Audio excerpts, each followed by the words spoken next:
Dino iki masak favoritku dhewe, ongseng kacang, tahu karo nandhok gluduk cah. Lah bahane pertama sing tak siapno tahu. Tahune iki tak irisi kotak cilik-cilik ngene terus tak goreng. Lah nek wis garing kemringsing cah, terus dientas. Lah kacang iki mah ya tak godhog sedhelo ae. Lah nek kirane setengah empuk terus tak pateni komporku tak entas.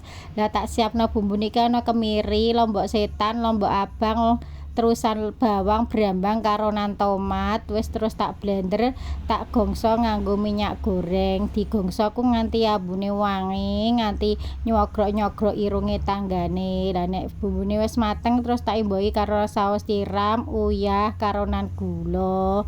Terus kacange sing bar tak godhog ki mau tak cemplungno, tahune karo nandhok gluduk sisan sing bar tak goreng tak cemplungno.